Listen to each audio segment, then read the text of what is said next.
Saludos y bienvenidos de nuevo a este nuevo episodio de El Patatú, un programa creado por nosotros los cardiólogos para poder explicarle a usted, el paciente, en arroz y habichuelas lo que son las condiciones cardiovasculares. Como siempre me acompaña Tony, el doctor Orraca, cardiólogo aquí en Puerto Rico, y de nuevo nos comparte la tarde y el tema el doctor Marcial, electrofisiólogo, que conocido también como el electricista del corazón. Gracias a todos por tenernos y un placer verlos nuevamente. Gracias, Marshall. Tony, explícame un poquito de lo que estábamos discutiendo de la fibrilación atrial. ¿Qué es lo Sí, que es la pues fibrilación atrial? en el capítulo anterior estuvimos hablando de la fibrilación atrial, que es la arritmia, ¿verdad? O el problema eléctrico del corazón que más comúnmente vemos en Puerto Rico y en todo el mundo, ¿verdad? Estuvimos hablando de que puede aparecer en gente joven, ¿verdad? Aunque usualmente lo vemos en gente de edad avanzada. También hablamos un poquito de los factores de riesgo asociados a predisponer a esta arritmia, ¿verdad? Y de las complicaciones severas que puede traer esta arritmia, dígase muerte, incapacidad severa por un derrame cerebral. Y dejamos la conversación hablando de que para prevenir esto, hablamos frecuentemente con nuestros pacientes de los anticoagulantes. Una cosa que queremos dejar claro, salió mucho en los comentarios del último video, es las bebidas energizantes. Mezclamos medicamentos que pueden hacer que nos suba pulso, que nos suba algún tipo de la presión, etcétera. Estamos nerviosos ese día, no dormimos bien ese día o tenemos que estudiar por un examen. Sí, las bebidas energizantes no se recomiendan, ya que pueden aumentar el riesgo de esta condición. Así que queremos discutir un poquito de cómo presentan típicamente estos pacientes, qué síntomas tienen. Así que, doctor Marcial, cuando en el hospital te consultan a un paciente como tal con esta condición, típicamente, ¿qué te explica ese paciente que se sentía antes o qué lo hizo llegar a ese momento? Bueno, pues a veces consultan al paciente porque incidentalmente le encontraron la fibrilación atrial y vino por otra cosa. Y el paciente lo sabe de antes que lo tiene. Otras veces le dicen eso y es la primera vez para él, ¿verdad? Otras veces me consultan por la arritmia porque es lo que lo trajo a esa emergencia. Esos pacientes pues van a tener síntomas, palpitaciones, mareo, dolor de pecho, ¿verdad? Ese tipo de cosas. Otras veces son referidos a sala de emergencia por el médico primario que le diagnostica la fibrilación atrial en un EKG en la oficina y pues a veces no tienen el expertise y deciden enviar al paciente por sala de emergencia. Pero lo más común va a ser palpitaciones. Okay. Los pacientes usualmente presentan con palpitaciones, es la queja principal de estos pacientes. Sabemos que algunos de estos pacientes también, además de las palpitaciones, ¿verdad? O esa sensación de que sienten el corazón acelerado, como si estuviesen haciendo ejercicio o corriendo un maratón mientras están acostados, ¿verdad? Esa es la sensación que tienen, les desespera y nos lo hacen saber. Fuera de eso también sabemos que una de las complicaciones, ¿verdad? O una de las manifestaciones es que el corazón al estar tan acelerado, pues puede que no pueda funcionar bien y empiece a fallar, ¿verdad? Así que además de las palpitaciones, ¿qué otras manifestaciones pueden tener estos pacientes en el hospital o que sea la causa principal que los lleva al hospital? Pues tenemos el problema de insuficiencia cardíaca, ¿verdad? Que todos lo vemos a diario, ¿verdad? Eso significa que ya sea por debilitamiento del corazón o simplemente por una ineficiencia del corazón, por tener una respuesta ventricular o una respuesta del ritmo cardíaco y la frecuencia cardíaca rápida, pues el paciente puede tener fatiga, falta de aire, se le puede dar agua a los pulmones, puede tener hinchazón en las piernas, ese tipo de cosas. Okay. Una vez identificamos al paciente, vemos que está teniendo la fibrilación atrial en el hospital. ¿Cómo va a ser el manejo que tenemos que hacer con el paciente? Todo depende. Siempre, como hablamos en episodios previos, siempre se tiene que prender el bombillo de si hay que anticoagular al paciente o no para evitar derrames cerebrales. Como hemos hablado previamente, la fibrilación atrial se va a predisponer al paciente a que se formen coágulos en el corazón y esos coágulos pueden dispararse al cerebro y causar un stroke. Así que estos pacientes, la gran mayoría de ellos van a necesitar anticoagulantes. Tenemos medicamentos, a veces en el hospital y muchos el público va a tener sus familiares y amigos que le han puesto unas inyecciones en la barriga, ¿verdad? Esos son anticoagulantes que se pueden aplicar mayormente a nivel de hospital, ¿verdad? Y después se puede transicionar a medicamentos por boca. Estamos hablando de anticoagulantes, ¿verdad? La otra cara de la moneda, una vez estamos protegiendo al paciente de la posibilidad de que desarrolle un coágulo asociado a la arritmia, con el anticoagulante, la otra cara de la moneda es controlar la frecuencia en la que va el corazón, porque sabemos que usualmente el corazón está bombeando de 60 a 100 latidos por minuto, y a medida que uno va haciendo algo, pues el pulso va subiendo. Si uno se acuesta a dormir, el corazón también se relaja y la frecuencia con la que el corazón bombea o el pulso también baja, pero esta arritmia se caracteriza por hacer que el corazón esté a latidos de 140, 150 latidos por minuto, mientras el paciente posiblemente está tranquilo en una cama.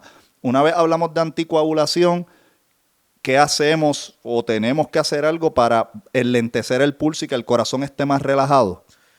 Correcto, y tenemos varios tratamientos. Hay dos pilares en cuanto al manejo de esos síntomas, de ese heart rate del paciente, ¿verdad? Podemos controlar el pulso controlando la frecuencia cardíaca, que es la velocidad, como bien dijiste, de 60 a 100 es el rango normal, o controlar el ritmo, ¿verdad? Que es tratar de revertir esa fibrilación atrial y que el paciente retorne a tener un ritmo sinusal. Sinusal significa que es un ritmo proveniente del marcapaso natural del corazón, que es el nodo sinoatrial, ¿ok? Así que tenemos medicamentos para cumplir con esas dos vertientes de manejo, control de frecuencia o control de ritmo. También tenemos intervenciones, ¿verdad? Que son un poco más avanzadas para tratar de controlar el ritmo del paciente, especialmente si el paciente lo prefiere o los medicamentos de control de frecuencia no están siendo eficientes y exitosos. The world is demanding more from healthcare. As Johnson & Johnson, we're leading the way, solving the toughest health challenges and transforming care at every step. Because since day one, we've believed that health is everything. It's what drives us to put patients first and expand access to better care every day. It's why we're focused exclusively on healthcare, harnessing our strength in both innovative medicine and medtech to build a world where complex diseases are prevented, treated, and cured, and where solutions are personal. We profoundly impact health for humanity. We are Johnson & Johnson. Y volviendo de nuevo a lo que es la anticoagulación, hemos hablado de lo que son los factores de riesgo, pero también tengo entendido que unos son más importantes que otros. O sea, ¿qué herramientas tenemos para determinar quién está a suficiente riesgo de tener un coágulo como para tener que tomar la decisión de empezar ese anticoagulante? Ok, uno tiene una métrica, ¿verdad? Uno calcula por cada factor de riesgo que el paciente pueda tener unos puntos. Y los que más peso tienen es si el paciente ya tuvo un accidente cerebrovascular en el pasado o si el paciente es mayor de 75 años. Ya eso, con uno de esas dos ya es suficiente para tener que anticoagular al paciente de por vida. Pero los otros factores de riesgo a quienes se les aplica un punto son diabetes, hipertensión, insuficiencia cardíaca, presencia de enfermedad isquémica coronaria, ¿verdad? Eso es arterias tapadas, ¿verdad? Historial de infartos, mallas, ese tipo de cosas. Pues yo creo que esto es un poquito controversial, pero surge bastante en la oficina. ¿Qué es tu opinión o que dentro de tu conocimiento, cuando un paciente te dice, no me atreví a anticoagularme o el médico no me quiso recetar, pero me dio aspirina? Respecto a la aspirina y su manejo y su rol dentro del manejo del paciente que está en fibrilación atrial. Personalmente, en mi práctica privada, yo trato de que el paciente no sienta ningún tipo de confort por estar tomando aspirina porque se recuestan y entonces se deja de tocar el tema a nivel de medicina primaria. Así que yo recomiendo un todo o nada prácticamente. O te anticoagula o no te anticoagula, no estás protegido con la aspirina porque la aspirina se ha demostrado que no protege en contra de la formación de coágulos que pueden causar derrames cerebrales en fibrilación atrial. Así que a mí me gusta por lo menos ser bien serio en ese tema y no me gusta añadir el riesgo de sangrado que puede dar la aspirina sin estar proveyéndole el beneficio del anticoagulante que se necesita, ¿verdad? Para evitar el derrame. Así que yo soy o nada o todo.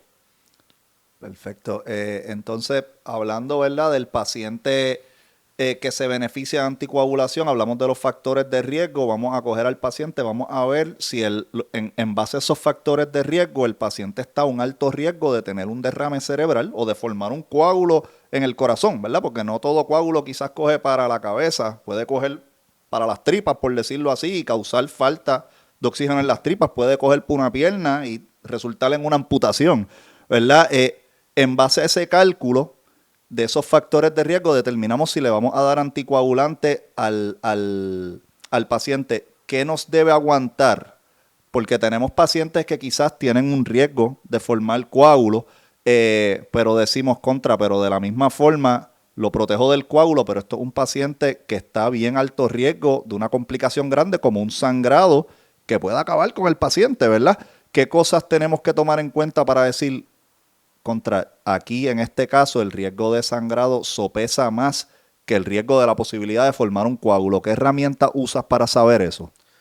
Pues hay otras métricas, ¿verdad?, en las cuales podemos calcular el riesgo de sangrado mayor en los pacientes, ya sea anticoagulen o no, ¿verdad? Pero la realidad es la siguiente: mientras más riesgo tenga un paciente de desarrollar un derrame cerebral, más alto generalmente va a ser el riesgo de sangrado, y viceversa. Mientras más el riesgo de sangrado en el paciente, más riesgo también por factores de riesgo y compromiso del sistema cardiovascular van a tener también riesgo de derrames cerebrales. Así que la realidad es que no es aceptable dejar de darle un anticoagulante al paciente por el miedo de que tenga sangrado. Hay que buscar otras opciones, pero nuevamente dejarlo sin nada debería ser una alternativa que solamente se reserva para el paciente que realmente está activamente sangrando en ese momento y está en el hospital y obviamente tenga otras comorbilidades agudas. Pero a nivel de oficina siempre uno tiene que buscar la alternativa. Yo creo que esto es un buen momento para tocar el tema de que no es una buena idea automedicarse, buscar suplementos naturales, etcétera. De la misma manera, esto de los cálculos de los riesgos, hay que discutir que buscar en Google sobre una opinión médica no es adecuado, porque los medicamentos han ido cambiando, han ido mejorando, su riesgo de sangrado va mejorando, así que la manera que se calculaba su riesgo de sangrado y el beneficio de usar estos medicamentos ha cambiado múltiples veces en las últimas décadas. Así que si uno busca una información por su cuenta, puede ser que se tope con una información que es vieja y tú estés tomando decisiones incorrectas. Así que aquí estamos tratando de que entiendan la razón por la cual estamos usando estos medicamentos, la importancia de no dejar de usarlos, pero es importante que también lo discutan con sus médicos, porque hay cosas peculiares que pueden participar sobre las decisiones de la salud de cada cual. Así que, Tony, abunda un poquito más. ¿Este es un tipo de medicamento que uno puede usarlo cuando uno quiera o hay que usarlo siempre? Esa es una buena pregunta. Estos medicamentos usualmente se dan de cierta forma porque queremos que como quien dice, la dosis del medicamento se mantenga estable en la sangre del paciente, ¿verdad? Si somos erráticos con la frecuencia en que nos tomamos el medicamento, puede que haya cierto tiempo en que el paciente no está protegido y en esa ventana de tiempo puede tener un derrame cerebral. Eso es bien importante, ¿verdad? Que el paciente sea proactivo, ¿verdad? Que sea responsable con la hora en que se le dice que se tiene que tomar esa pastilla. Si es 2 veces al día, es porque tiene que ser 2 veces al día. Si es 1 vez al día, es porque debe ser 1 vez al día. Si debe ser con comida, quizás la absorción es mejor con comida, debe ser con comida. Importante ese punto también, lo de estar buscando información y suplementándose. Cuando los pacientes están en este tipo de medicamentos, que son medicamentos que salvan vida, que los protegen de complicaciones grandes, tienen que tener cuidado con otras pastillas que añaden a su régimen de medicamentos, con otras pastillas que añaden, con otros suplementos que añaden a su régimen, porque hay medicamentos que pueden bajar, ¿verdad? Como quien dice, la eficiencia de esa pastilla que están tomando. Así que cuando van a empezar un medicamento y están en este tipo de pastillas, yo usualmente le pido a mis pacientes, déjame saber para asegurarme de que no haya algún tipo de interacción. ¿Está bien? Eso es lo que le diría. Las pastillas para el dolor, los antiinflamatorios. Exactamente, muchas pastillas, ¿verdad? Que las venden over the counter, son fáciles de conseguir, alivian el dolor, muchas veces pueden aumentar el riesgo de sangrado en estos pacientes. Muchas veces sangrado mayor, que el paciente, pues hay que darle una transfusión de sangre para volver a subirle la hemoglobina porque se nos puede ir. Todavía vamos por esa captura estupenda. Todavía vamos por ese tiro certero. y con mayor riesgo de derrame por AFib no causada por un problema en una válvula cardíaca, Vamos por un tratamiento mejor que warfarina. Eliquis. Eliquis reduce el riesgo de derrame y causa menos sangrado mayor. Más del 97% de los pacientes de Eliquis no sufrió un derrame. No suspenda Eliquis sin consultar con su médico, ya que podría aumentar su riesgo de derrame. Eliquis puede causar sangrado grave y en raras ocasiones mortal. No use Eliquis si tiene una válvula cardíaca artificial o sangrado anormal. Mientras lo usa, puede ser más propenso a moretones o tardar más de tener los sangrados. Obtenga ayuda inmediata por sangrado inesperado o moretones inusuales. Puede aumentar su riesgo de sangrado si usa ciertos medicamentos. Informe a su médico sobre todos sus procedimientos médicos o dentales. El anticoagulante número 1 recetado por cardiólogos. Vamos por ello. Pregúntele a su médico sobre Eliquis. Pues importante también, el doctor lo llegó a discutir ya el último episodio, pero importante recalcarlo porque aunque no es un tema que queremos tocar mucho, ciertas cubiertas de planes médicos no permiten el fácil acceso para los anticoagulantes. Nos ven a nosotros discutiendo los anticoagulantes como si fuese una categoría solamente, pero hay varias. Doctor Marcial, ¿nos puede dar un poquito la diferencia de los beneficios que tenemos de los medicamentos nuevos, que son los directos, que en comparación con lo que era la warfarina? Claro que sí, claro que sí. La warfarina, o lo que es el antagonista de la vitamina K, lo que le dicen el veneno de rata, todo eso, pues es un anticoagulante que por mucho tiempo y todavía tiene sus indicaciones fuertes por encima de los anticoagulantes nuevos, pero es un medicamento que requiere medirse la sangre en laboratorio para ver los niveles, para asegurarnos que los niveles de esa warfarina o la cumadina, ¿verdad? Es lo mismo, una es genérica, otra es de marca. Queremos asegurar que esos niveles estén en una ventana terapéutica, ¿verdad? Que no esté por debajo en el nivel de sangre, porque si no, no está haciendo su trabajo, y que no se vaya por encima porque el paciente no se desangre, ¿verdad? Pues los anticoagulantes directos son unas pastillas, hay varias farmacéuticas, ¿verdad? Que las promueven y no requieren tener que estar haciendo pruebas en la sangre para ver los niveles, no hay que estar tomando diferentes dosis para tratar de conformar esos niveles, ¿verdad? Y que estén adecuados. Ni ajustes Y no hay en que dieta, hacer, no hay que hacer Sí. ajustes dietéticos, que eso es de lo más que gusta, ¿verdad? Porque uno quiere ser cardiólogo y quieren que comas bien, pero después le dice, pero no puedes comer lechuga, no puedes comer brócoli, no puedes. Así que por lo menos ahora con los anticoagulantes directos, pues por lo menos es más fácil que el paciente tenga mejor calidad de vida, porque definitivamente hay mejor calidad de vida con los anticoagulantes directos que con los anticoagulantes de la warfarina. Además de que se ha visto ya superioridad, ¿verdad? Hay menos riesgos de sangrado y menos riesgos de derrames isquémicos cerebrales con los anticoagulantes directos versus la warfarina. Así que todavía podemos ver pacientes en warfarina. Correcto, y apropiadamente. Apropiadamente me refiero a que si un paciente tiene una válvula metálica, mecánica, ¿verdad? Pues tiene que tomar warfarina. Inapropiadamente sería porque pues no se está costeando, ¿verdad? Y no se le está dando el beneficio por problemas ya financieros del paciente, restricciones y acceso por los planes médicos, etcétera. Pues eso es más lamentable. Esto es importante recalcarlo porque realmente tiene su indicación. El que va a estar buscando y leyendo por su lado, nos estamos refiriendo a lo que es la fibrilación atrial no valvular. Cuando no tiene que ver con un defecto valvular del corazón, pues preferimos típicamente luchar por el beneficio que el paciente reciba estos medicamentos modernos. ¿Por qué? Porque, como dice el doctor Marcial, el paciente típicamente sangra menos y la experiencia con la Coumadin en los estudios es que la mayoría de las veces el paciente hasta un 60% del tiempo no está dentro de lo que es el rango importante de protección. Así que eso significa que está o más a riesgo de sangrado o más a riesgo de una trombosis y un embolismo sin él saberlo. Y entonces tenemos que estar haciendo cambios. Ahora ya no se consigue el original, ahora es el genérico y el genérico puede cambiar cómo ese paciente lo absorbe, los niveles, cada vez que va a buscar un refill, puede que volvamos a tener que estar midiéndole la sangre para recapitular cómo es que ese paciente está tomando ese medicamento. Así que, otra preguntita, y este paciente, bueno, ¿tú tienes alguna duda más? No, quería comentar porque una pregunta, no sé si ustedes se la hacen, ¿verdad? Yo le explico a los pacientes, esta medicina te aumenta el riesgo de sangrado y cualquier golpecito va a hacer que sangres más del usual, cepillándote los dientes, la encía. A veces me dicen, doctor, ¿y cuándo yo sé cuándo tengo que ir al hospital? ¿Verdad? Yo usualmente les digo, Si ves que estás orinando sangre, si ves que estás evacuando sangre, pintaste todo el inodoro, ¿verdad?, de sangre, o si vomitaste sangre, eso es un tipo de sangrado, ¿verdad?, que debe alarmarte y debe ir al hospital a ver cómo está la hemoglobina, de tener un momento la anticoagulación y monitorear la hemoglobina. A veces no hay ni que transfundir, ¿verdad? Pero usualmente les digo eso, ¿verdad?, que estén pendientes también a ese tipo de problemas, porque pues, el anticoagulante sabemos que les licúa la sangre, ¿verdad?, y los predispone a sangrado.